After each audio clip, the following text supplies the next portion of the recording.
Ya, Bismillahirrahmanirrahim. Assalamualaikum warahmatullahi wabarakatuh. Waalaikumsalam warahmatullahi wabarakatuh. Bismillah, alhamdulillah, la haula wala quwata illa billah, Muhammad ibn Abdullah wa alihi wa ashabihi wa wala ba'du. Puji dan syukur marilah kita panjatkan kehadirat Allah Subhanahu wa taala. Salawat dan iring salam semoga terlimpahkan pada junjungan kita Nabi besar Muhammad sallallahu alaihi wasallam. Selamat bergabung di kelas kita. Sebagaimana biasa, setiap jam 16.00 hari Selasa kita melaksanakan perkuliahan. Nah, sebelum itu kita lihat dulu kelas kita. Nah, kita lihat kelas kita dulu.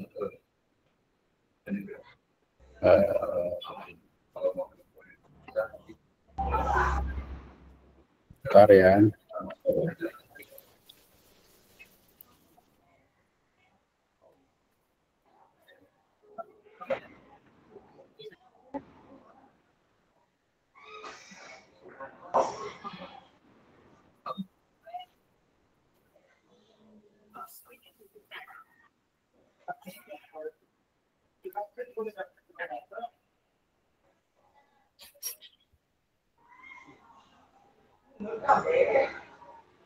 Agak lambat ya. Ya, kita lihat mata kuliah kita tentang pengembangan sumber belajar dan media pembelajaran PAI, di mana pada hari ini kita sudah masuk pertemuan kelima ya. Yang kelima. Jadi pertemuan kelima tentang materi kita tentang pembelajaran berbasis ICT ya. Ini ada materi yang kelima. Nah, sebenarnya ini presentasi nanti akan segera ditayangkan ya. Sekitar jam 16.15. Nanti termasuk juga kehadiran akan nanti ditayang. Oleh karena itu nanti segera diklik kehadiran. Termasuk juga nanti ada tugas UTS ya. Nah, tugas UTS dari sekarang sudah saya siapkan terkait dengan penggunaan media pembelajaran.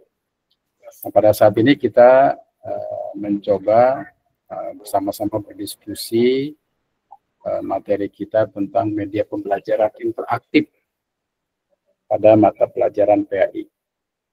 Nah, kemarin juga ada pertanyaan yang menarik ya dari teman-teman sekalian terkait dengan penggunaan gadget ya, yang memang di beberapa tempat tampaknya menjadi problem, menjadi masalah karena memang tidak maksimal penggunaannya, ataupun yang keduanya digunakan dengan hal-hal yang tidak baik sehingga menimbulkan permasalahan ketika proses pembelajaran. Jadi di beberapa tempat memang masih menjadi problem sehingga kemudian seorang pendidik atau seorang guru itu melarang penggunaan gadget tersebut. Namun walaupun bagaimana, perkembangan teknologi ini tidak bisa ditahan ya. Dia akan berjalan terus menuju arahnya. Bahkan arah-arah saat ini tanpa terkendali ya.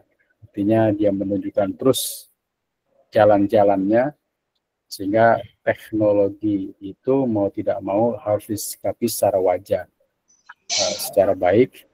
Dan kita ya sebagai dosen, sebagai guru, atau sebagai orang yang berkecimpung di lembaga pendidikan memiliki kewajiban bagaimana media pembelajaran itu memberikan kontribusi yang baik. Karena walaupun bagaimana, sehebat apapun penggunaan teknologi, itu tergantung dari pengguna atau user atau manusianya. Nah, karena itu disinilah pentingnya kita untuk bagaimana kemudian mengolah ya manusia-manusia itu menjadi baik. Dan manusia-manusia yang menjadi baik itu diawali dari lembaga pendidikan. Jadi tidak ada lagi yang diandalkan kecuali lembaga pendidikan. Nah, bentuk lembaga pendidikan dalam konteks keindonesiaan ini ya bisa sekolah, bisa madrasah, bisa pesantren, ataupun lembaga yang non formal, majelis taklim, pusat kegiatan masyarakat, dan lainnya. Nah, tampaknya memang ke depan ini penggunaan teknologi menjadi bagian yang tidak bisa dihindari. Nah, kemudian kalau kita memang masih menjadi masalah ketika siswa menggunakan teknologi, maka ini menjadi suatu tantangan tersendiri bagaimana caranya teknologi ini memberikan dampak positif bagi insan-insan pendidikan. Nah, memang ada sebuah penelitian ya, terutama di negara-negara yang maju, yang dimana mereka sudah mewajibkan peserta didiknya itu menggunakan gadget ya di sekolah, tetapi kemudian setelah diteliti adalah literasinya menjadi turun ya dibanding dengan menggunakan media-media tradisional.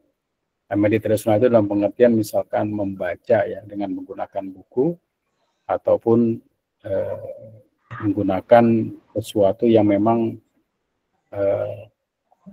alat-alat yang mengandalkan pemikiran dan kreativitas manusia. Nah, kalau membaca itu kan perlu penalaran, perlu penglihatan, kemudian juga proses perpindahan dari satu tema ke tema lain itu memerlukan waktu yang tidak cepat ya, seperti kita menggunakan laptop. Nah, kemudian juga ketergantungan manusia saat ini terhadap IT itu sangat besar. Bahkan diperkirakan atau diprediksikan ya sekitar tahun 2050 atau 2035 ke atas itu ya. Ini yang namanya guru atau dosen diprediksi sudah bisa tergantikan oleh teknologi ya. Oleh teknologi ketika dia mengajar, maka bisa membuat atau menyetel atau men-setting ya robot-robot itu bisa menjadi guru gitu ya. Nah, sebagaimana yang saat ini diawali dari sebuah perkembangan yang cukup besar tentang kecerdasan buatan artificial intelligence, di mana mereka dapat menampung ribuan jutaan informasi, dan ketika informasi itu dipanggil dengan cepat mereka menyajikannya sesuai dengan prompt atau perintah-perintah yang dibuat oleh manusia itu sendiri. Nah, jadi hal-hal tersebut merupakan sesuatu yang menarik yang perlu kita analisis, terutama juga terkait dengan proses pembelajaran. Nah, jadi proses pembelajaran itu pada dasarnya adalah sesuatu yang mengandung pengalaman. Ada sebuah interaksi atau hubungan timbal balik, kemudian hubungan timbal balik itu berlangsung dalam situasi edukatif ya. Jadi situasinya harus edukatif untuk mencapai tujuan tertentu. Nah, proses pembelajaran itu adalah interaksi. Jadi semua komponen termasuk juga kecerdasan-kecerdasan yang ada pada setiap manusia, setiap pendidik, di mana satu sama lain berhubungan dalam sebuah rangkaian untuk mencapai tujuan. Nah, tujuan pendidikan ini berjenjang ya. Ada tujuan pendidikan nasional, ada tujuan pendidikan institusi atau lembaga.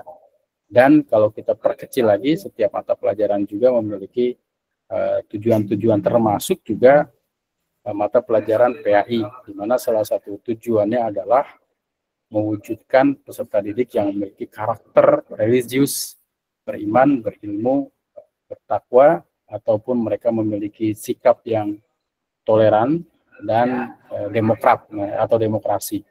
Nah, ini kan tujuan-tujuan yang memang sulit membutuhkan proses yang panjang dan proses itu memerlukan energi, terutama bagi guru-guru PAI. Nah, kemudian media pembelajaran pendidikan agama Islam yang interaktif itu, yang dimaksud dengan interaktif itu sekarang biasanya juga menggunakan aplikasi-aplikasi tertentu.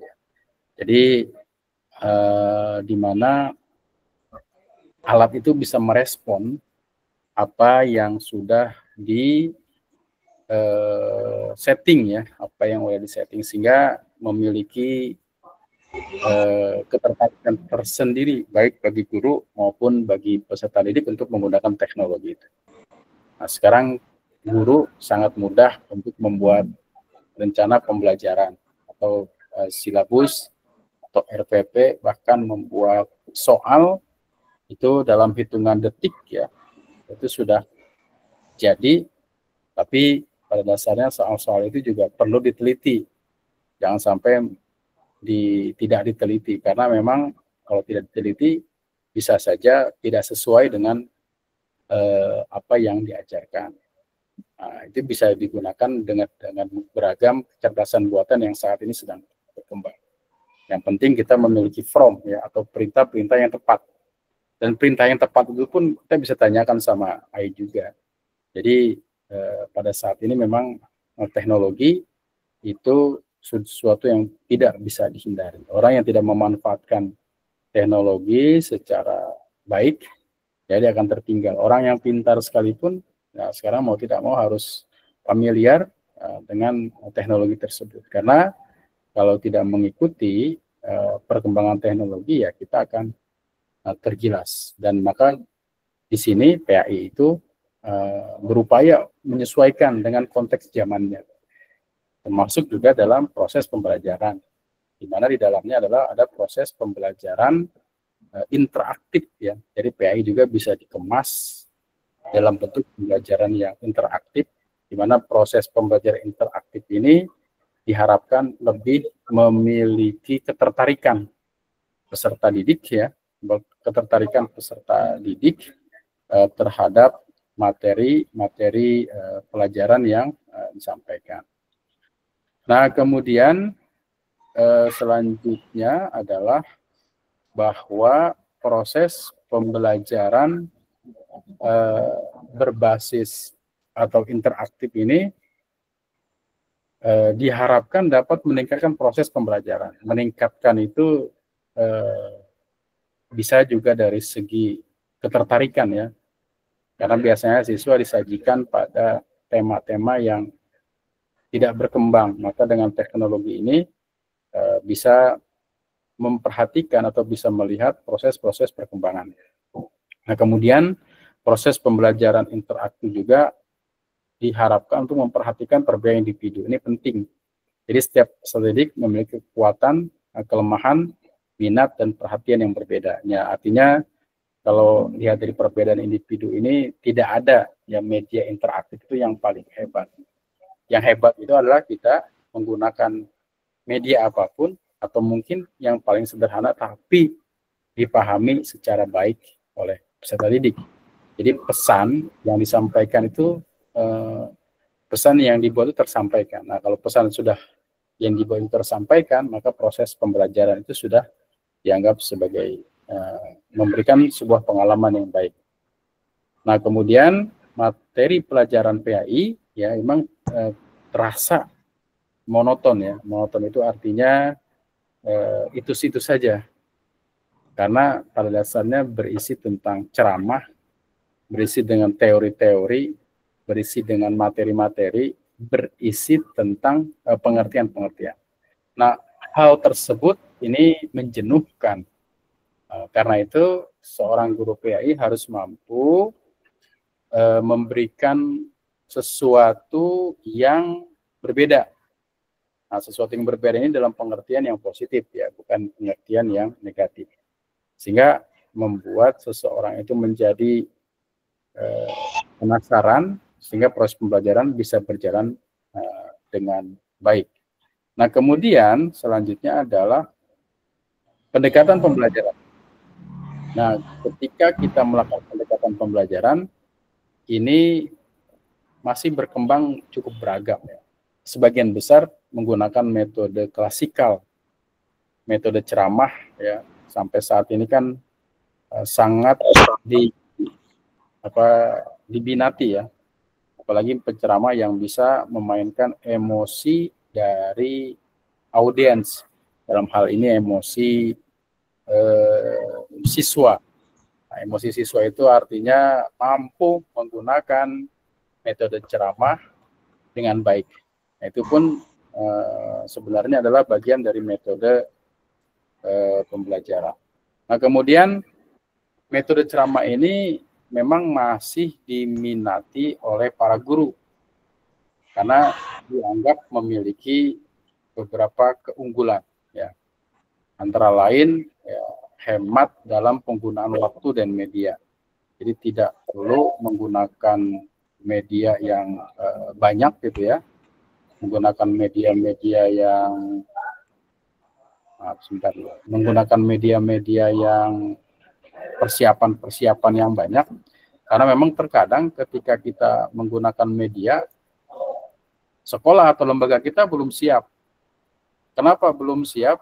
Ya artinya ketika menggunakan media itu banyak dramanya gitu ya, tidak dipersiapkan. Nah, seharusnya memang itu adalah kaitan dengan manajemen.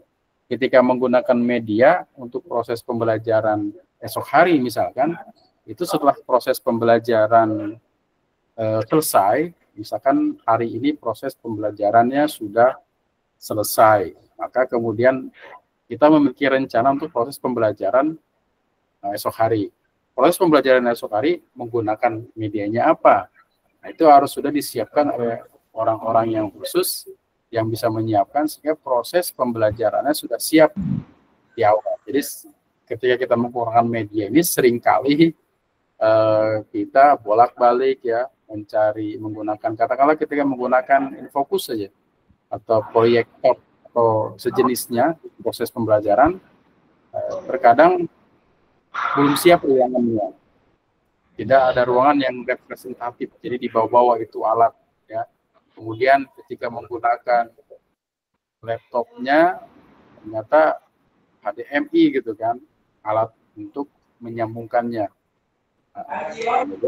tidak kompatibel. Nah, sehingga prosesnya banyak. Ini juga dalam penggunaan media interaktif ini kita perlu strategi, perlu manajemen yang digunakan agar proses pembelajaran lebih bermakna. Jangan sampai kemudian proses pembelajaran interaktif ini juga dianggap sebagai proses yang menghambat karena terlalu lama berbelit-belit ya, dan menggunakan teknologi juga sebagai sesuatu yang harus diperhatikan, jangan sampai menjadi merugikan waktu dan proses menghambat dalam proses pembelajaran.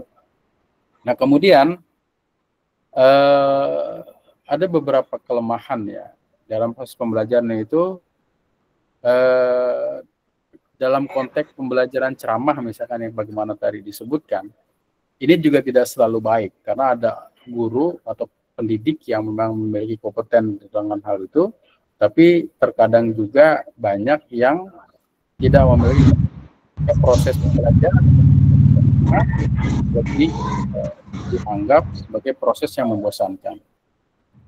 Nah, karena proses ini dianggap membosankan, maka dianggap oleh sebagian yang lain itu adalah proses yang menghambat.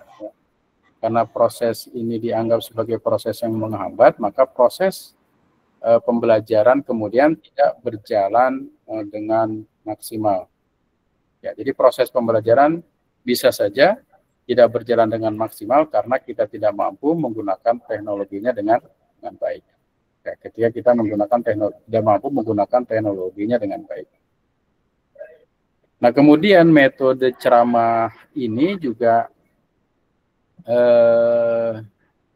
membuat guru mudah letih ya, capek. Ya. Kadang-kadang guru memang tidak membaca kurikulum, sehingga proses pembelajaran tidak tertata ketika menyampaikan pesan-pesan pada pembelajaran itu. Siswa misalkan saling berbicara dengan temannya tanpa menghiraukan guru. Ini sering terjadi karena memang memusatkan perhatian siswa itu sangat sulit. Nah, karena guru diajarkan untuk itu, bagaimana proses pembelajaran di kelas itu bisa berjalan dengan baik, penuh perhatian. Metode ceramah pun di satu sisi memang baik ya, tapi memiliki kekurangan-kekurangan, dan kekurangan itu memang harus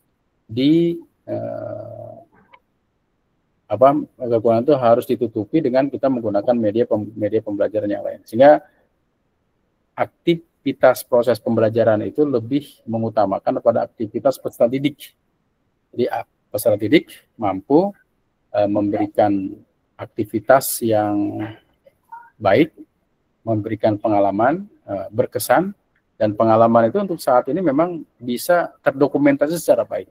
Nah, ketika kita menggunakan media seperti ini, itu memang proses pembelajaran kita terdokumentasi secara baik. Nah, kemudian secara teoritis. Nah, secara teoritis penggunaan teknologi informasi berbasis interaktif dalam pembelajaran dianggap sebagai sesuatu yang sesuai. Dianggap ya, walaupun tidak semua orang menganggap itu baik. Jadi kalau penggunaan teknologi itu memang perlu memperhatikan ya, banyak faktor, diantaranya kemampuan seorang terhadap teknologi itu sendiri. Dan kemampuan peserta didik dalam menggunakan teknologi pun sebenarnya tidak merata. Karena itu ketika kita menggunakan teknologi, ya memang harus dipahami dulu secara baik oleh peserta didik maupun terutama oleh pendidik. Nah, karena itu memang sebagaimana bahasan-bahasan kita pada waktu sebelumnya, dalam satuan pendidikan itu harus memiliki tim-tim kreatif ya, penting ini. Jadi satuan pendidikan itu memiliki tim kreatif. Nah, sekarang itu Kementerian Agama kan sudah membuat bagaimana caranya agar guru itu pintar ya, melalui aplikasi-aplikasi, pelatihan-pelatihan, dan itu sangat penting diikuti oleh guru ya, untuk mengikuti perkembangan teknologi. Nah, mereka yang tidak mengikuti perkembangan teknologi itu akan tertinggal ya, karena setiap hari, setiap menit ya, bahkan setiap bulan kalau kita lihat itu informasi-informasi teknologi itu sesuatu yang terus-menerus terbarukan. Dulu kita hanya mengenal ChatGPT saja, sekarang sudah luar biasa banyaknya ya platform-platform yang terkait dengan bekerja berdasarkan kecerdasan buatan. Dan ini di satu sisi memang informasi yang penting, tapi di satu sisi lain ya ini juga harus disikapi secara baik. Penggunaan IT atau teknologi juga harus disertai kemampuan manusia, user, pengguna, peserta didik maupun guru terhadap informasi itu. Jadi mendapatkan informasi yang benar itu sekarang menjadi sebuah kecerdasan. Kalau dulu ketika kita masih belajar, masih kuliah, kita memiliki ya sekitar tahun 90-an, 2000-an ya, itu kesulitan untuk mencari referensi informasi. Ketika kita menulis, mau tidak mau kita harus berkunjung ke perpustakaan, berlama-lama ke perpustakaan. Sekarang perpustakaan itu sudah pindah ke dalam media-media. Nah, maka penting bagi kita juga untuk menjadi anggota perpustakaan yang sudah dipindahkan ke dalam media tersebut ya.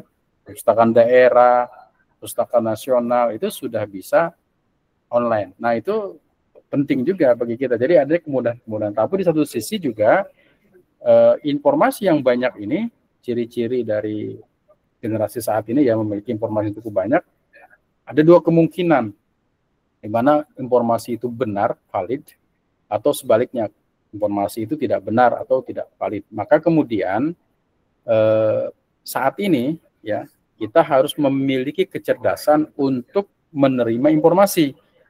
Apakah informasi itu benar atau informasi itu keliru.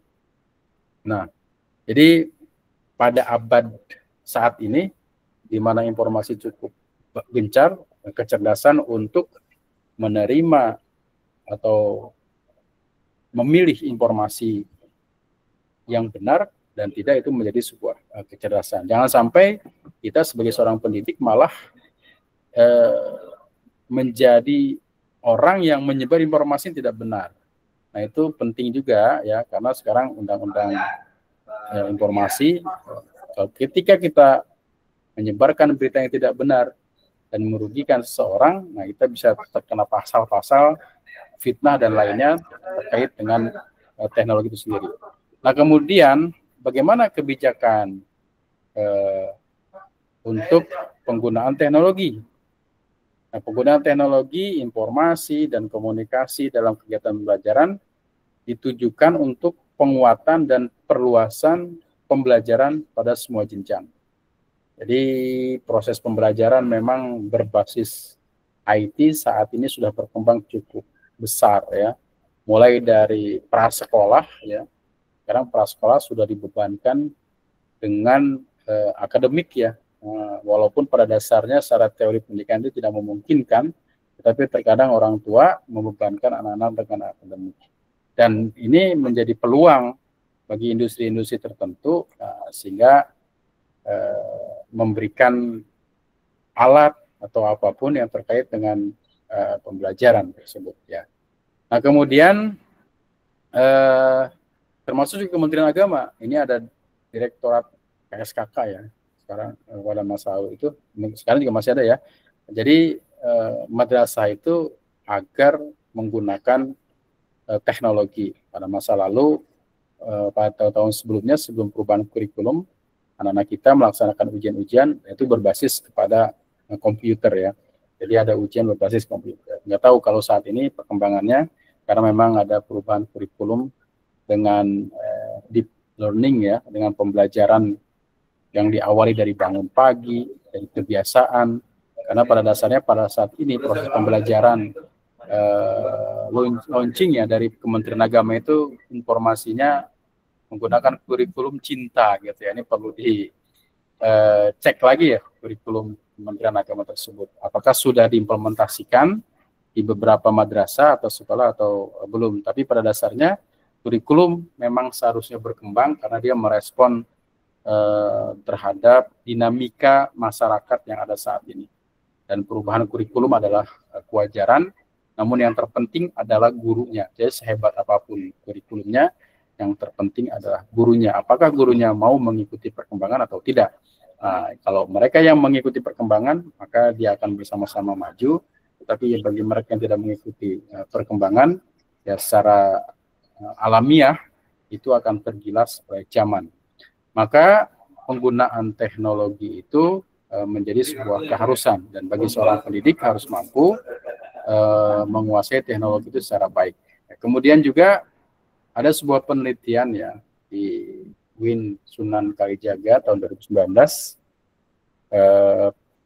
yang meneliti tentang informasi dari siswa tentang penerapan metode dan proses pembelajaran yang kurang efektif. Jadi proses pembelajaran di madrasah ini masih terlihat kurang efektif, monoton, dan cenderung membosankan karena menggunakan metode mengajar dengan ceramah dan kadang-kadang mencatat.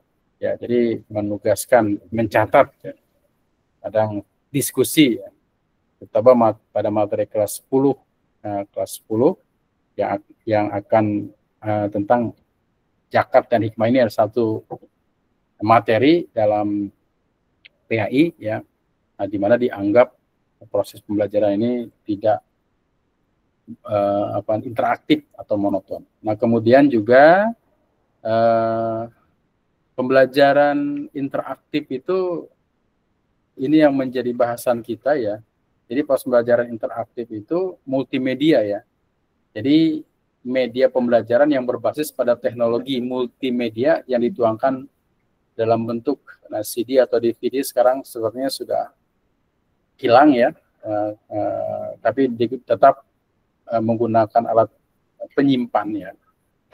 CD dan DVD memang dulu ketika 2013 itu cukup berkembang ya proses pembelajaran dengan interaktif tapi berbasis pada CD dan DVD.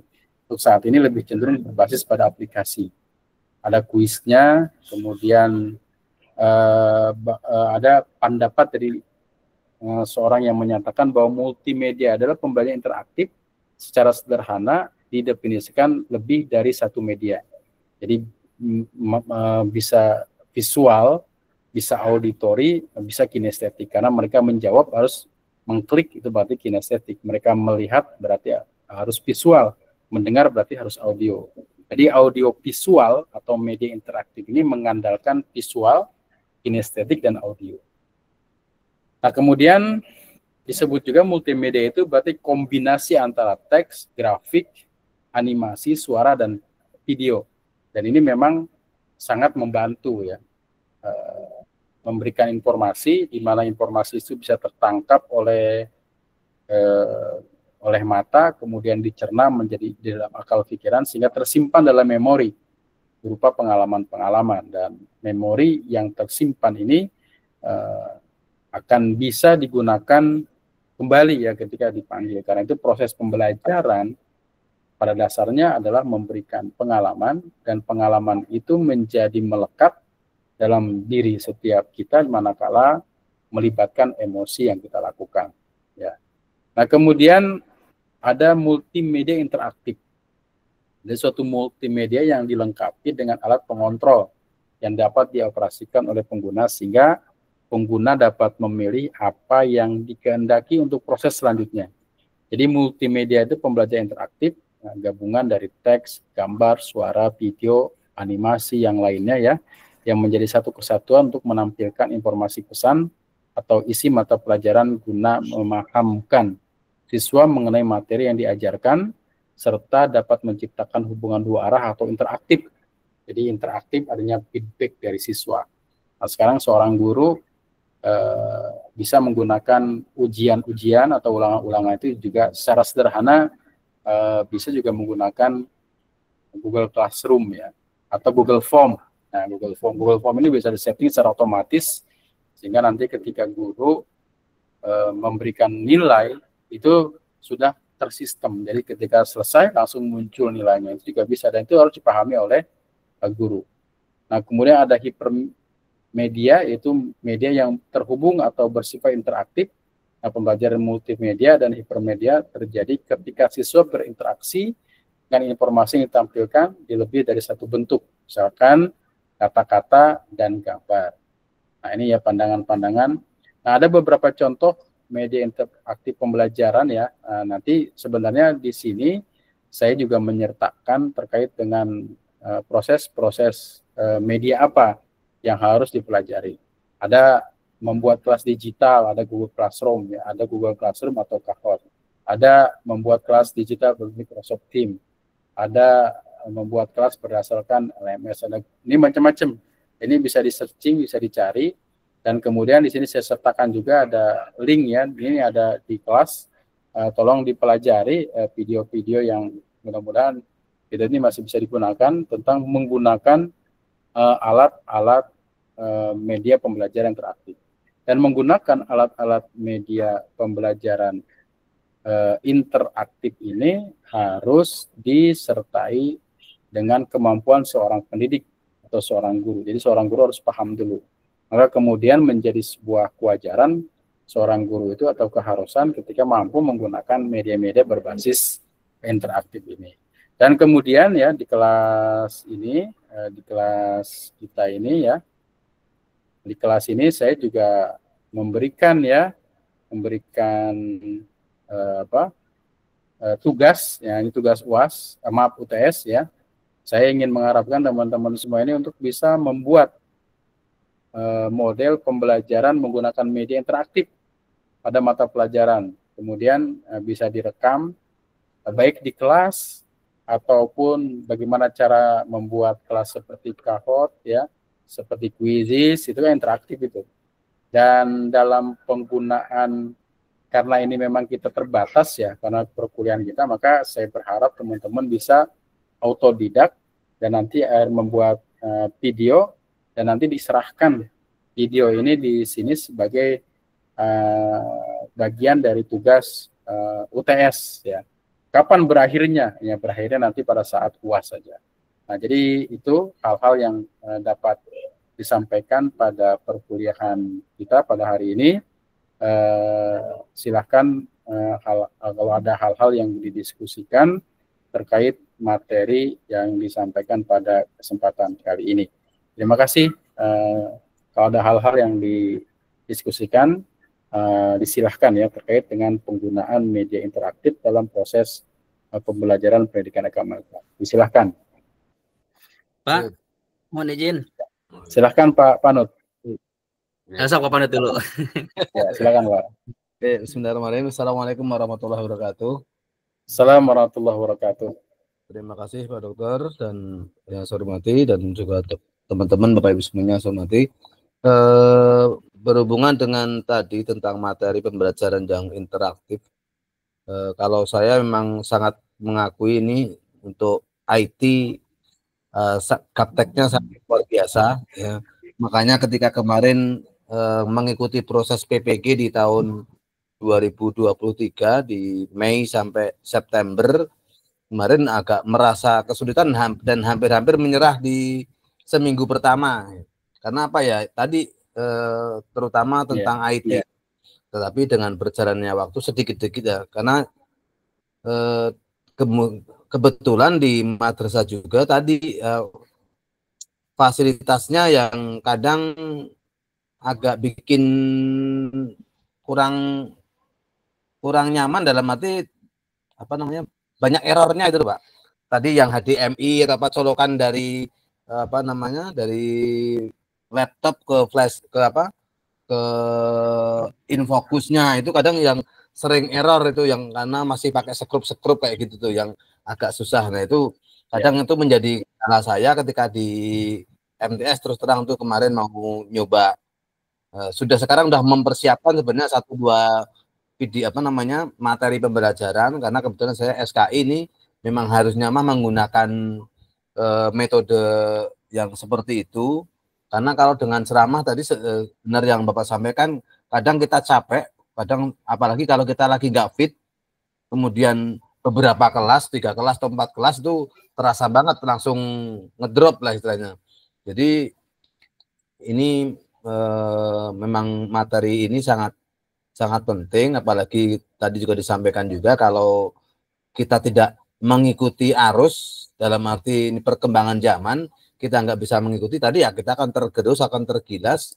Tetapi ya kendalanya kadang di situ, ketika kita hanya belajar sendiri di rumah, kadang di sekolahan ya keterbatasan ilmu teman-teman juga, kemudian terbatasan alat juga gitu. Saya di rumah ini laptop aja kadang mau masuk ke Zoom aja susahnya minta ampun, kemudian kadang udah lemot dan lain sebagainya. Nah ini terus terang menjadi kendala saya secara pribadi. Kemudian cara menggunakan Canva atau apa itu, terus terang saya juga belum pernah nyoba nih ya. Bagaimana cara mengedit video, pernah sekali-kalinya dulu waktu PPG juga, kesininya belum nyoba lagi, lupa lagi caranya. Nah disitulah mungkin mudah-mudahan nanti dalam hal apapun teman-teman khususnya ini bisa kerjasama yang lebih berpengalaman, saya Pak Saifullah dan teman-teman yang lain nanti bisa sharing lah ketika ada hal-hal seperti itu. Terus terang saya di situnya memang agak lemah, bukan agak lemah di IT lah gitu. Jadi memang sangat penting untuk menguasai metode-metode pembelajaran. Mungkin itu aja, sedikit curhat sih Pak sebenarnya, tapi ya itulah masalah saya secara pribadi. Terima kasih Pak, terima kasih. Ya mungkin terima kasih Pak. Nanti silakan Pak Saifullah dulu mungkin bisa menanggapi, nanti kita diskusi. Silakan Pak Saifullah. Assalamualaikum warahmatullahi wabarakatuh. Ini jaringannya agak melambat ya. Ini kendala juga penggunaan IT ini. Pak Saifullah mungkin. Ya kuotanya kali Pak. Ya. Ini Pak mau nanya saja, tadi kan ada tugas dari Bapak itu melampirkan video ya. Itu video pembelajaran kita masing-masing atau gimana Pak?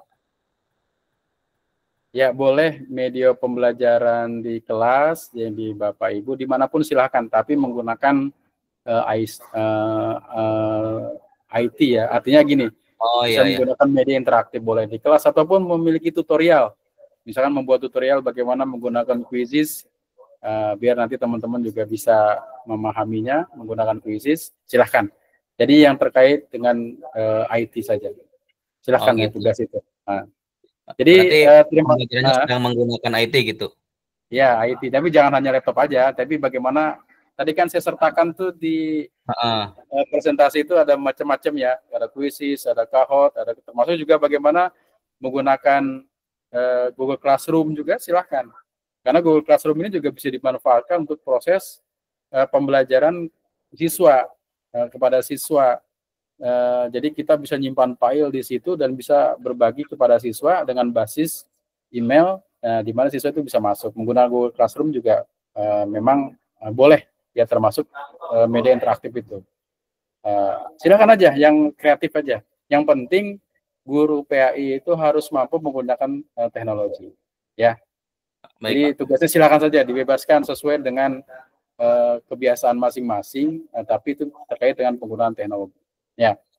Siap, Pak. Nah, kemudian saya menanggapi apa yang disampaikan tadi Pak Kanut ya, itu memang kita ini memang sangat, madrasah ini punya potensi yang besar. Saya itu dulu pernah jadi tim inti kabupaten ya, tim inti kabupaten untuk EDM dan ERKAM ya, pada masa-masa awal kerjasama Indonesia dan Australia itu ya.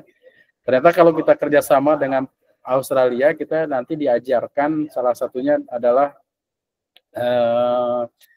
model pembelajaran di Australia. Nah, salah satunya model pembelajaran di sana itu bagaimana caranya membuat anak itu bahagia dulu ya. Jadi ketika dia datang dibahagiakan dulu. Ada makanya muncul ice breaking ya, menyemangati peserta didik. Nah, kalau peserta didik sudah semangat, sudah kita kuasai, maka barulah kita menyampaikan materi. Maka ice breaking itu bisa berlangsung setengah jam. Yang penting anak sudah kita kuasai dulu, baru kita menyampaikan materi. Nah, media interaktif ini adalah alat bantu. Nah, pada saat itu sebenarnya targetnya adalah madrasah itu ketika tahun sekarang lah 2025 ini semuanya sudah berbasis IT. Nah, ini kan kita bisa lihat dari akun-akun Kementerian Agama di mana mengajak seluruh guru Indonesia untuk mau belajar ya, dengan tentunya dengan pendaftaran dan sertifikat yang disertakan ya kan, ketika dia mau belajar ada ujiannya, sertifikatnya.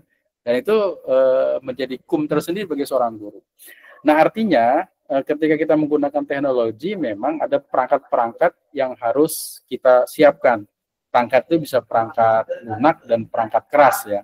Kalau perangkat keras, ya itu kan biasanya seperti alat-alat colok kayak begitu ya, ada HDMI, ada VGA, itu memang harus disiapkan. Nah, saya pikir begini, yang penting dalam satuan pendidikan itu punya tim kreatif. Jadi punya tim kreatif itu orang yang mampu membimbing ya teman-teman semua. Kan kemampuan seorang guru di satuan pendidikan seperti madrasah atau sekolah nggak sama. Tetapi ada orang yang memiliki kemampuan IT, ya kita berbagi saja. Kalau ini secara rutin kita lakukan, saya pikir akan maju madrasah itu. Jadi tim kreatif bagaimana menggunakan minggu ini disempatkan, jadi gurunya belajar, siswa pun belajar. Siswa belajar, guru pun punya waktu-waktu tertentu yang bersama-sama, nggak usah lama-lama ya, setengah jam atau 1 jam aja menggunakan teknologi itu, lama-kelamaan akan terbiasa. Nah, kemudian terkait dengan penggunaan alat-alat itu, maka yang terpenting bagi kita adalah di madrasah ada manajemennya. Siapa yang bagian mempersiapkan? Nah, kalau kita belajar dari sekolah-sekolah yang memang concern ya untuk lingkungan itu, ketika proses pembelajaran sudah selesai, itu siswa boleh pulang, tapi guru masih berkutat untuk mempersiapkan besok. Jadi kita menyiapkan sore-sore ketika katakanlah siswa itu pulang jam 14 ya, maka ada waktu setengah jam atau 1 jam bagi guru itu untuk mempersiapkan proses pembelajaran esok hari. Nah, proses pembelajaran esok hari itu menggunakan medianya apa gitu kan. Nah, ketika menggunakan media, maka kita harus menyerahkan kepada petugas yang menyiapkan media dan memang harus sudah siap ketika kita masuk kelas. Dan ini memang perlu manajemen ya. Jadi madrasah pun atau pesantren atau sekolah diperlukan manajemen yang baik, sehingga proses pembelajaran ketika kita menggunakan media itu malah merugikan siswa dan merugikan guru karena listriknya nggak kuat, kemudian colokannya kok ini nggak bisa, pindah lagi, bermenit-menit akhirnya siswa menjadi bosan. Nah, jangan sampai seperti itu. Ini perlu manajemen ya, manajemen dalam proses pembelajaran. Dan selanjutnya juga, ini yang penting aja, semua guru sekarang punya akun. Jangan sampai akun-akun guru ini diserahkan ke operator, terserah operator saja. Ini kan banyak sekali guru-guru karena nggak mau belajar tentang IT menggunakan. Sekarang seorang guru punya akun, punya emis, punya macam-macamnya. Dosen juga sama, ada sister, ada Sinta, ada macam-macam. Nah ini jangan sampai hanya diserahkan ke operator, tapi guru pun memang harus tahu caranya. Nah, ke operator ada kewenangannya. Nah karena itu penting bagi kita ini, bagi seorang guru, zaman sudah berubah, maka proses pembelajaran yang kita lakukan adalah proses pembelajaran yang berkelanjutan. Artinya guru pun harus belajar, pendidik harus belajar, dosen harus belajar, siswa juga harus belajar. Jadi kita menerapkan proses belajar sepanjang hayat ya. Karena proses pembelajaran saat ini sudah sangat berubah. Kalau dulu papan tulis ya, whiteboard, blackboard, sekarang sudah whiteboard. Mungkin papan tulisnya sekarang sudah berubah lagi menjadi papan tulis yang interaktif ya. Nah, ini juga perlu dikembangkan. Atau mungkin yang keduanya, kalaupun menggunakan alat-alat itu agak repot ya, ada satu kelas. Satu kelas ini mobile yang diciptakan oleh satuan pendidikan, di mana kalau mau belajar menggunakan media interaktif harus di kelas itu. Nah, ini tergantung kemampuan-kemampuan satuan pendidikan ya. Saya pikir kalau ini diprioritaskan dengan sumber daya yang ada, itu lama-kelamaan bisa baik, dan ini menjadi daya tarik, daya jual sekolah atau satuan pendidikan kepada siswa-siswa atau kepada masyarakat. Nah, itu saja mungkin ya Pak pertemuan kita pada hari ini. Terima kasih yang sebesar-besarnya atas perhatian. Mohon maaf atas segala kekurangan.